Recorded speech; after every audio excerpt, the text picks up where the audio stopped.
آج کا یہ تفصیلی جائزہ خاص طور پر علامہ اقبال اوپن یونیورسٹی یعنی AIOU کے ان طلباء کے لیے بہت اہم ہے جو نیکسس LMS پر BS انوائرمنٹل سائنس کے یونٹ 4 کی تیاری کر رہے ہیں۔ جی، اور اس یونٹ کا نام ہے بیسکس آف کلائمیٹولوجی۔ بالکل، اور ہمارا مقصد اس فراہم کردہ PDF کو رٹنے کے بجائے اس کے تصورات کی گہرائی میں جانا اور ہے۔ یہ بہت ضروری ہے کیونکہ ماحولیاتی تبدیلی یا کلائمیٹ چینج کو سمجھنے کے لیے واقعی بنیادی تصورات کی تہہ تک جانا پڑتا ہے۔ ہاں، اکثروں کا سب سے بڑی الجھن تو وہیں سے شروع ہوتی ہے جہاں روزمرہ کی بول چال میں ہم موسم یعنی ویدر اور آب و ہوا یعنی کلائمیٹ کو ایک ہی چیز سمجھ لیتے ہیں۔ اوہ ہاں، یہ تو بہت عام غلط فہمی ہے۔ بالکل، PDF ذرائع میں ایک بہت دلچسپ جملہ دیا گیا ہے کہ موسم وہ ہے جس کا ہم تجربہ کرتے ہیں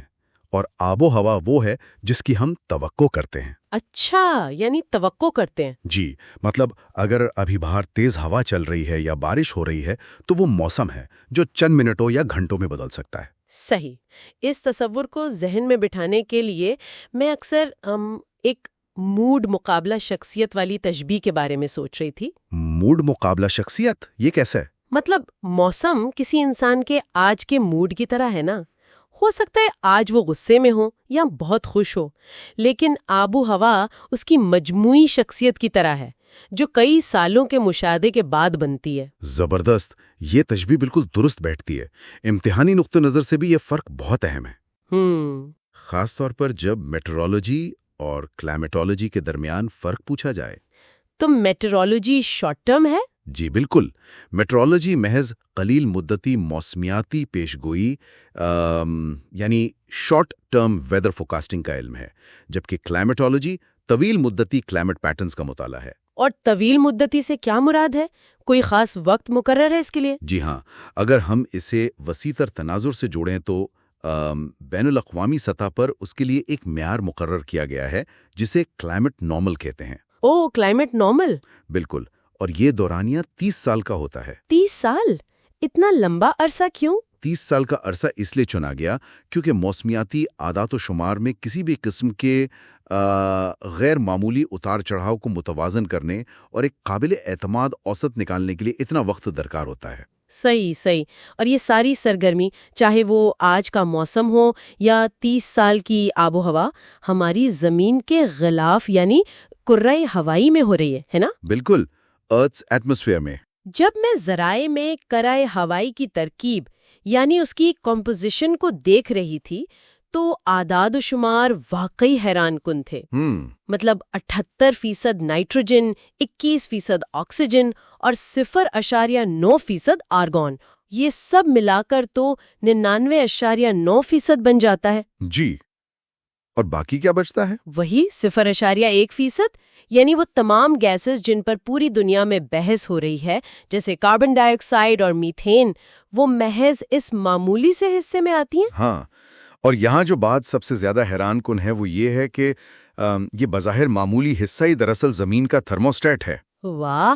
اس کرۂ ہوا کو درجہ حرارت کی تبدیلیوں کی بنیاد پر 5 مختلف تہوں یا لیئرز میں تقسیم کیا گیا ہے جو زمین سے لے کر خلا تک جاتی ہیں۔ ٹھیک ہے۔ سب سے نچلی تہ ٹروپوسفیئر ہے جہاں زمین کے کرۂ ہوا کی زیادہ تر کمیت موجود ہے کیونکہ کشش ثقل زیادہ تر گیسوں کو زمین کے قریب رکھتی ہے۔ اور ہمارے موسم کی تمام تر تبدیلیاں اسی تہ میں ہوتی ہیں، ٹھیک ہے نا؟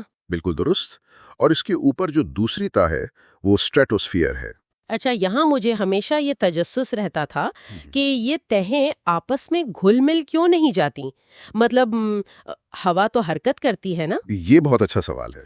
تو ایک واضح سرحد کیسے بن جاتی ہے؟ ذرا اسے یہ بات واضح ہوتی ہے کہ ان کے درمیان ٹروپوپاز نامی ایک سرحد ہوتی ہے اور اس کی وجہ درجہ حرارت کا الٹ جانا یعنی ٹیمپریچر انورژن ہے۔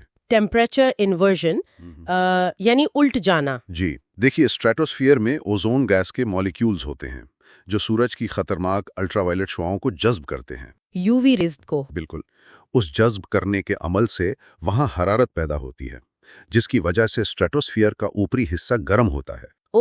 اور گرم ہوا تو ہلکی ہوتی ہے۔ صحیح پکڑا آپ نے، چونکہ گرم ہوا ہلکی ہوتی ہے اور وہ نیچے کی ٹھنڈی ہوا کے ساتھ مکس نہیں ہوتی، اس لیے یہ تہیں ایک دوسرے سے الگ رہتی ہیں۔ زبردست. اور یہی وہ اوزون کی تہ ہے جو زمین پر زندگی کو کینسر پیدا کرنے والی شعاؤں سے بچاتی ہے. جی. اب اسٹریٹوسفیئر کے اوپر میزوسفیئر ہے، جہاں بلندی کے ساتھ درجہ حرارت انتہائی تیزی سے گرتا ہے. کتنا گر جاتا ہے؟ میزو پاس تک پہنچتے پہنچتے یہ -90 ڈگری سینٹی گریڈ تک چلا جاتا ہے. -90؟ یہ تو بہت ٹھنڈا ہے. بالکل. پھر چوتھی تہ تھرموسفیئر ہے، جو سورج کی براہ راست شعاؤں کی وجہ سے بہت گرم ہوتی ہے. اور سب سے آخری؟ سب سے آخر میں ایگزوسفیئر ہے، جہاں ہائیڈروجن اور آکسیجن کے آٹم اتنے فاصلے پر ہوتے ہیں کہ وہ آہستہ آہستہ خلا میں فرار ہو جاتے ہیں. یہ پانچوں تہ مل کر کرۂ ہوائی کا بنیادی ڈھانچہ بناتی ہیں. اور یہ امتحانات کا ایک لازمی حصہ بھی ہیں. اچھا، اب واپس اس 0.1% کی طرف آتے ہیں جسے گرین ہاؤس گیسز کہا جاتا ہے. جی. اکثر لوگ انہیں ایک کمبل سے تشبیہ دیتے ہیں جو زمین کو گرم رکھتا ہے، لیکن مجھے لگتا ہے کہ یہ تشبیہ پوری طرح کام نہیں کرتی. اچھا، تو آپ کے ذہن میں کیا تشبیہ ہے؟ مجھے لگتا ہے کہ یہ گیسز ایک کمبل سے زیادہ کسی پرائیویٹ کلب کے باؤنسر یا ایک یک طرفہ شیشے، مطلب ون وے مرر کی طرح کام کرتی ہیں. ہاں، باؤنسر والی تشبیہ کافی دلچسپ ہے. ہے نا؟ مطلب یہ سورج سے آنے والی شارٹ ویو شعاؤں کو تو زمین تک آنے دیتی ہیں، لیکن جب زمین گرم ہو کر انرجی کو انفراریڈ یا لانگ ویو کی شکل میں واپس خلا میں بھیجنے لگتی ہے تو یہ گیسز اس راستے کو روک لیتی ہیں. بالکل صحیح کہا آپ نے. یہ کام کیسے کرتا ہے مالیکولر سطح پر؟ یہ مالیکولر سطح پہ ایک بہت ہی دلچسپ عمل ہے. مثال کے طور پر کاربن ڈائی آکسائیڈ یا میتھین کے مالیکیولز کی ساخت ایسی ہوتی ہے کہ جب انفراریڈ شعائیں ان سے ٹکراتی ہیں تو وہ ان شعاؤں کو جذب کر کے تھر تھرانے لگتے ہیں، یعنی وائبریٹ کرتے ہیں، اور پھر اس حرارت کو دوبارہ ہر طرف بکھیر دیتے ہیں، جس کا زیادہ تر حصہ واپس زمین کی طرف آ جاتا ہے. اور اگر یہ گیسز بالکل نہ ہوتی تو زمین کا اوسط درجہ حرارت منفی میں ہوتا اور یہاں زندگی پنپ ہی نہ سکتی.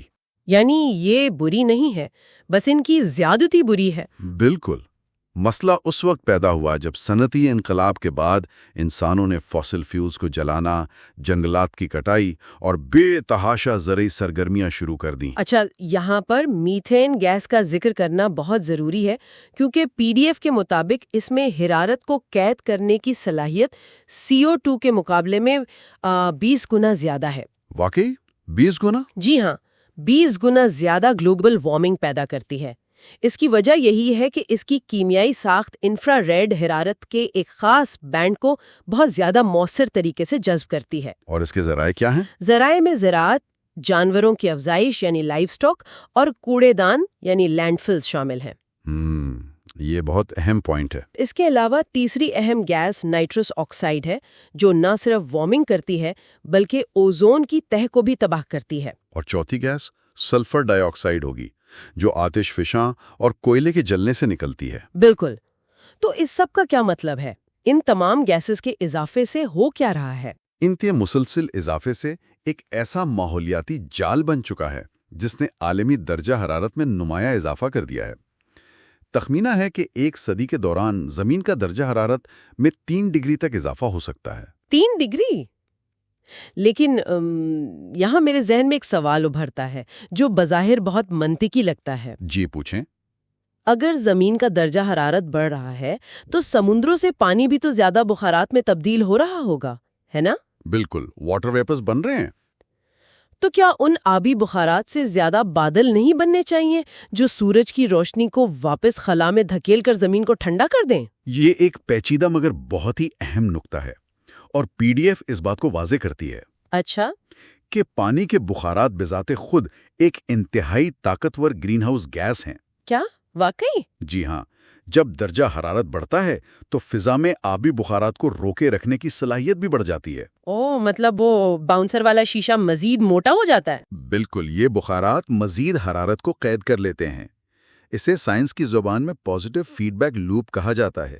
یعنی گرمی سے بخارات بنتے ہیں اور وہ بخارات مزید گرمی پیدا کرتے ہیں۔ یہ تو ایک خطرناک چکر ہے۔ اور اس کا سب سے زیادہ خمیازہ ترقی پذیر ممالک بھگت رہے ہیں، جن کے پاس ان تبدیلیوں سے بچاؤ کے انفراسٹرکچر کی شدت کمی ہے۔ یہاں بات واقعی بہت دلچسپ ہو جاتی ہے جب ہم موسمیاتی تبدیلی کے عام درجہ حرارت والے گراف کا تجزیہ کرتے ہیں۔ فگر 4.1 اور 4.2۔ ہاں بالکل، ان گراف کو دیکھتے ہوئے یہ واضح ہوتا ہے کہ 1850 سے 1900 کی اوسط کو اگر بیس لائن مانا جائے تو 2023 تک زمین کا مجموعی درجہ حرارت 1.36 ڈگری سینٹی گریڈ بڑھ چکا ہے۔ بظاہر 1 ڈگری کوئی بڑی بات نہیں لگتی، لیکن پورے سیارے کے اوسط درجہ حرارت کا اتنا بڑھنا بہت بڑی توانائی کو ظاہر کرتا ہے۔ بالکل، اتنی بڑی زمین کو گرم کرنے کے لیے کتنی انرجی چاہیے ہوگی۔ اور اس سے بھی زیادہ تشویشناک بات ان گراف کے رجحانات میں چھپی ہے۔ وہ کیسے؟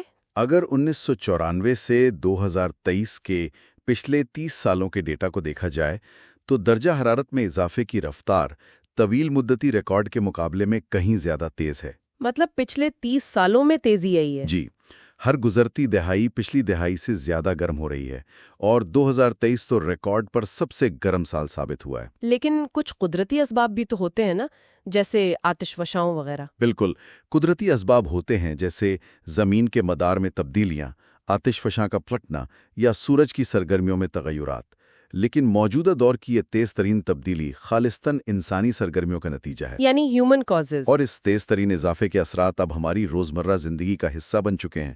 ایک طرف سیلاب ہیں تو دوسری طرف شدید قحط سالی، ڈراؤٹس اور فلڈز۔ ہاں، لیکن جس چیز نے مجھے سب سے زیادہ حیران کیا وہ سمندر کی سطح میں اضافے کا میکانزم ہے۔ سی لیول رائز؟ ہاں جی، میں ہمیشہ سے یہی سوچتی تھی کہ سمندر کی سطح صرف گلیشیئرز اور قطبی برف کے پگھلنے سے بڑھتی ہے، مطلب جیسے گلاس میں پڑی برف پگھل کر پانی کی سطح بلند کر دیتی ہے۔ یہ ایک عام تاثر ہے، لیکن ذرائع میں ایک اور بڑی وجہ گرم پانی کا پھیلاؤ بتائی گئی ہے، مطلب تھرمل ایکسپینشن۔ تھرمل ایکسپینشن واقعی ایک ایسا پہلو ہے جسے اکثر نظر انداز کر دیا جاتا ہے۔ یہ کیسے کام کرتا ہے؟ دیکھیے، پانی جب گرم ہوتا ہے تو اس کے مالیکیولز کی حرکی توانائی یا کائنیٹک انرجی بڑھ جاتی ہے۔ صحیح۔ وہ زیادہ تیزی سے حرکت کرتے ہیں اور ایک دوسرے سے دور ہونے لگتے ہیں، جس سے پانی زیادہ جگہ گھیرنے لگتا ہے۔ اوہ، مطلب پانی خود پھیلتا ہے۔ بالکل، اور چونکہ سمندر زمین کی پیدا کردہ اضافی حرارت کا 90% سے زیادہ حصہ جذب کر رہے ہیں،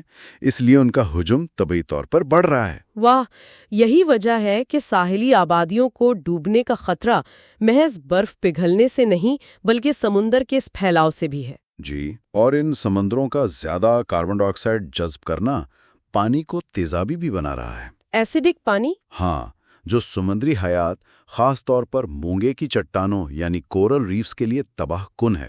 اور بات صرف سمندروں تک محدود نہیں ہے، خشکی پر موجود ماحولیاتی نظام یعنی ایکو سسٹمز بھی درہم برہم ہو رہے ہیں۔ بالکل، جانوروں اور پودوں پر بھی اثر پڑ رہا ہے۔ جانور اپنے قدرتی مسکن چھوڑ کر نسبتاً ٹھنڈے علاقوں کی طرف ہجرت کر رہے ہیں، اور جو ہجرت نہیں کر سکتے وہ محدومیت کے خطرے سے دوچار ہیں۔ اور فصلوں پر بھی تو اثر پڑ رہا ہے نا؟ جی ہاں، زرعی پیداوار کے پیٹرنز بدل رہے ہیں، جس کا سیدھا اثر مستقبل کی فوڈ سیکیورٹی پر پڑے گا۔ فصلوں کے پکنے کے اوقات تبدیل ہو رہے ہیں۔ تو ان تمام پیچیدہ خطرات اور تبدیلیوں کا مطالعہ سائنسدان کیسے کرتے ہیں؟ ان کو تو انتہائی درست اعداد و شمار کی ضرورت ہوتی ہوگی۔ جی، آب و ہوا کا مطالعہ کرنے کے لیے 2 بنیادی ذرائع استعمال کیے جاتے ہیں، ایک گراؤنڈ بیس ڈیٹا اور دوسرا remote sensing data. Ground based data تو وہ ہوا نا جو ان آلات سے حاصل ہوتا ہے جو زمین پر موجود ہیں؟ بالکل، جیسے موسمیاتی اسٹیشنز، تھرمامیٹرز اور بارش ناپنے والے رین گیجز۔ یہ آلات کسی مخصوص علاقے کے مائکرو کلائمیٹ کی انتہائی تفصیلی معلومات فراہم کرتے ہیں۔ لیکن چونکہ انسان زمین کے ہر کونے میں موسمیاتی اسٹیشن تو نہیں لگا سکتا نا؟ بالکل نہیں، سمندروں میں اور صحراؤں میں کیسے لگائیں گے؟ اس لیے ہمیں ریموٹ سینسنگ یعنی سیٹلائٹس کا سہارا لینا پڑتا ہے۔ یہ سیٹلائٹس خلا سے بادلوں کے پیٹرنز، سمندر کی سطح کا درجہ حرارت اور قطبی خطوں کی برف کو مانیٹر کرتے ہیں، یعنی ایک گلوبل مانیٹرنگ فراہم کرتے ہیں۔ جی۔ اب یہاں کسی طالب علم کے ذہن میں یہ سوال آ سکتا ہے کہ جب سیٹلائٹ پورے کرۂ ارض کو دیکھ سکتا ہے تو زمینی اسٹیشنز کی کیا ضرورت ہے؟ یہ ایک اہم سوال پیدا کرتا ہے۔ ذرائع اس کی ایک بہت ٹیکنیکل وجہ بتاتے ہیں۔ گراؤنڈ بیس ڈیٹا دراصل سیٹلائٹ ڈیٹا کو ویلیڈیٹ کرنے کے لیے استعمال ہوتا ہے۔ توثیق کرنا؟ مطلب یہ ویلیڈیشن کا عمل کام کیسے کرتا ہے؟ دیکھیں، سیٹلائٹ دراصل سینسرز کے ذریعے مختلف لہروں کی پیمائش کر کے درجہ حرارت یا نمی کا صرف اندازہ لگاتا ہے۔ یہ جانچنے کے لیے کہ سیٹلائٹ کا اندازہ کتنا درست ہے، اسے زمین پر موجود اسٹیشنز کے مستند ڈیٹا کے ساتھ ملایا جاتا ہے، جو ایک بینچ مارک کا کام کرتا ہے۔ اچھا، یعنی گراؤنڈ اور ریموٹ سینسنگ کا یہ مشترکہ ڈیٹا استعمال کر کے ہم زمین کے ناقابل رسائی علاقوں کے رجحانات کو جانچتے ہیں۔ جی، اور پھر اسے کلائمیٹ ماڈلز میں ڈالتے ہیں۔ کلائمیٹ ماڈلز امتحانی تیاری کے حوالے سے طلبہ کو ان ماڈلز کے مخففات ضرور ذہن نشین کرنے چاہیے۔ بالکل، جیسے EBMs یعنی انرجی بیلنس ماڈلز، اور GCMs یعنی جنرل سرکولیشن ماڈلز۔ اس کے علاوہ ESMs اور RCMs بھی شامل ہیں۔ یہ ماڈلز کوئی جادو کی چھڑی نہیں ہے، بلکہ پیچیدہ ریاضیاتی مساواتیں ہیں جو زمین کو چھوٹے چھوٹے 3D گریڈز میں تقسیم کر کے پیشگوئی کرتی ہیں۔ جی بالکل، یہ ماڈلز بتاتے ہیں کہ اگر گرین ہاؤس گیسز کا اخراج کم نہ ہوا تو مستقبل میں درجہ حرارت اور بارش کا کیا منظرنامہ ہوگا۔ یہ ماڈلز ہی تو وہ بنیاد فراہم کرتے ہیں جس پر دنیا بھر کی حکومتیں موسمیاتی پالیسیاں بناتی ہیں۔ صحیح، تو اب جبکہ ہم نے اس پورے یونٹ کا تفصیلی جائزہ لے لیا ہے، امتحان کی بہترین تیاری کے لیے PDF کے آخر میں دیے گئے 6 سیلف اسیسمنٹ سوالات کا خلاصہ کر لیتے ہیں۔ یہ بہت اچھا رہے گا۔ پہلا سوال کلائمیٹولوجی اور میٹرولوجی کے فرق کا ہے۔ تو اس کا جواب ہے کہ کلائمیٹولوجی لانگ ٹرم کلائمیٹ پیٹرنز کا مطالعہ ہے، جبکہ میٹیورولوجی شارٹ ٹرم ویدر فورکاسٹنگ ہے۔ بالکل۔ دوسرا سوال کرۂ ہوائی یعنی ارتھس ایٹماسفیئر کی تہوں پر ہے، جس میں 5 تہیں ہیں، ٹراپوسفیئر سے لے کر ایگزوسفیئر تک، جو زمین کو UV ریز سے بچاتی ہیں۔ تیسرا سوال گرین ہاؤس گیسز کے ذرائع کا ہے، جس میں فاسل فیولز کا جلنا، ڈیفارسٹیشن اور ایگریکلچرل ایکٹیویٹیز شامل ہیں۔ چوتھا سوال موسمیاتی تبدیلی کے اثرات کے بارے میں ہے۔ اس کے نتیجے میں فلڈز، ڈراؤٹس، سی لیول رائز اور فوڈ سیکیورٹی کے مسائل پیدا ہو رہے ہیں۔ پانچواں سوال گراؤنڈ اور ریموٹ سینسنگ ڈیٹا کا فرق ہے، جس میں ground data local bench mark کے لیے اور ریموٹ سینسنگ گلوبل مانیٹرنگ کے لیے ضروری ہے۔ اور چھٹا سوال کلائمیٹ ماڈلز کے حوالے سے ہے۔ یہ مستقبل کی پیشگوئی کرتے ہیں، جیسے EBMs اور GCMs۔ زبردست! اس جائزے سے یہ بات کھل کر سامنے آ گئی ہے کہ کلائمیٹولوجی صرف نظریات کا مجموعہ نہیں، بلکہ ہماری بقا سے جڑی ایک عملی سائنس ہے۔ واقعی یہاں گفتگو کو ایک ایسے خیال پر ختم کرتے ہیں، کیا آنے والے وقت میں ٹیکنالوجی اور کلائمیٹ ماڈلز اتنے جدید ہو جائیں گے کہ وہ خلا سے کسی ایک مختص فیکٹری یا شاید ایک فرد کے کاربن فٹ پرنٹ کو لائیو مانیٹر کر سکیں؟ یہ تو ایک سائنس فکشن فلم کا سین لگ رہا ہے نا؟ اور اگر ایسا ممکن ہو گیا تو کیا اس سے ماحولیات تو بچ جائے گی، مگر ہماری نجی زندگی یا پرائیویسی باقی رہے گی؟ اس پر ضرور غور کیجیے گا۔ علم کی وسعت ہمیشہ نئے سوالات کو جنم دیتی ہے، یہ سوچنا واقعی اہم ہے۔ جن طلباء کے امتحانات قریب ہیں ان کے لیے بہت سی نیک تمنائیں، اور یہ یاد رکھنا ضروری ہے کہ کتابوں میں پڑھے گئے تصورات صرف پرچہ حل کرنے کے لیے نہیں بلکہ دنیا کو سمجھنے کے لیے ہوتے ہیں۔ بالکل صحیح کہا آپ نے۔ خدا حافظ اور خوش رہیں۔ Thank you for watching. Keep learning, keep growing, and never stop exploring knowledge. Don't forget to like, share, and subscribe to Nexus LMS Learning Made Simple.